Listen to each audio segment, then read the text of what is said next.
Even though the Fairey Fantome, also referred to as the Fairey Feroce, was British by origin, it can be considered a full-blood Belgian aircraft, as it was designed by a Belgian and destined to be flown by Belgium and built in Belgium. In 1934, the Aeronautique Militaire started looking for a replacement for the Fairey Firefly IIM. Even though it only entered service in 1931, the aircraft development in the 1930s was advancing at a rapid pace, and by the time one design entered service, it was already surpassed by the next one.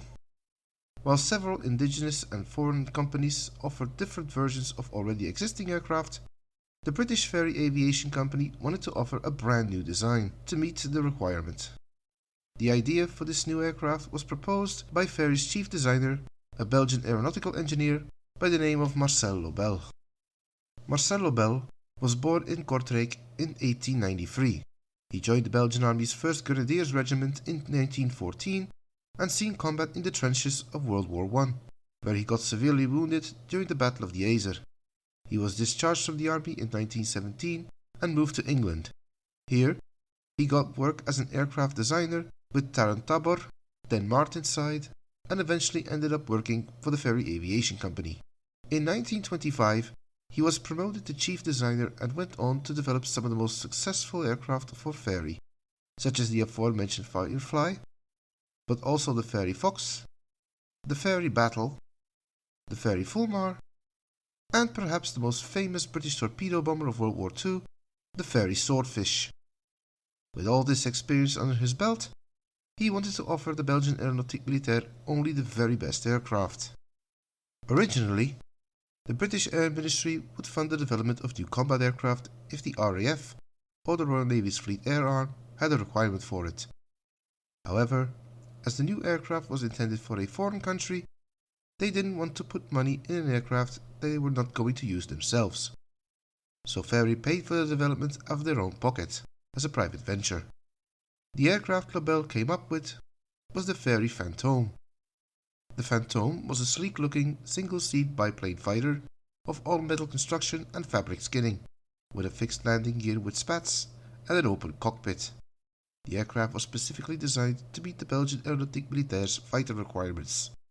The Fairey Fantome had a length of 8.41 meters, a wingspan of 10.52 meters, and a height of 3.45 meters. It had a wing area measuring about 25.4 square meters. Its armament consisted of a single Oerlikon 20mm cannon that fired through the propeller hub. It also had two wing-mounted FN Browning 7.62mm machine guns, and the option for two more machine guns mounted above the engine if the 20mm cannon was left out. It was also to have provisions under the wings to carry 4 10-kilogram bombs. It had an empty weight of 1,134 kilograms and a maximum takeoff weight of 1,869 kilograms. Power was provided by a Hispano-Suiza 12 YCRS liquid-cooled V12 engine, producing about 925 horsepower, giving it a top speed of 430 km per hour, a range of about 700 km, and could reach an altitude of 8,300 meters. The prototype of the Fairey Fantome made its first flight on the 6th of June 1935 from Great West Aerodrome, which today is part of London Heathrow Airport. The aircraft was reported to fly very well, with the test pilot stating the aircraft having excellent performance and handling. It was then demonstrated at the RAF Air Show at Hendon in July of that year, before being flown to Belgium for evaluation.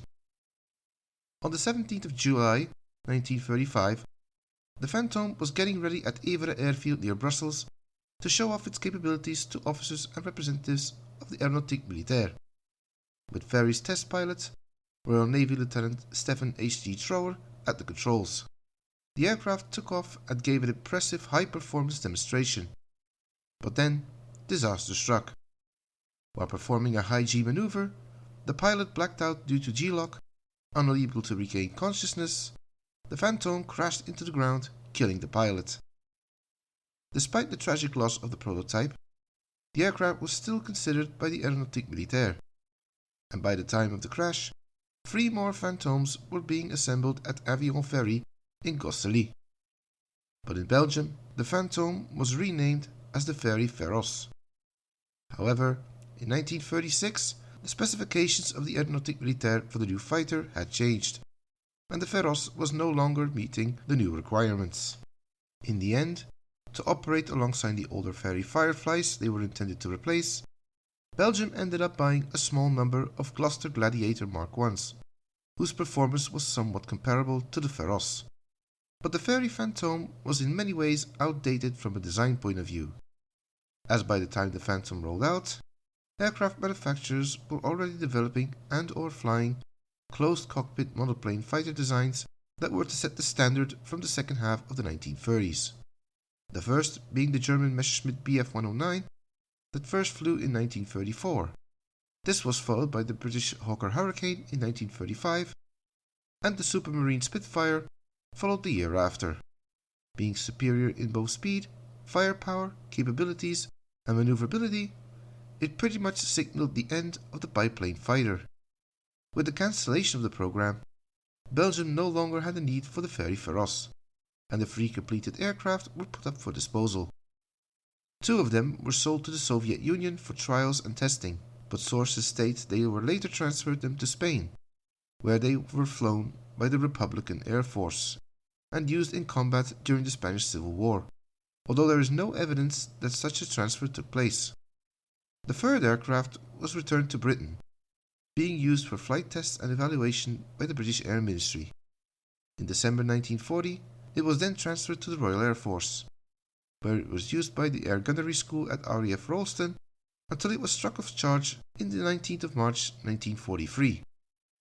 But the lessons learned from the Fantome were not wasted, as Fairey reused some of the design features on the later updated models of the Fairey Fox, such as the later Fox Mark 7 and the Mark 8 versions.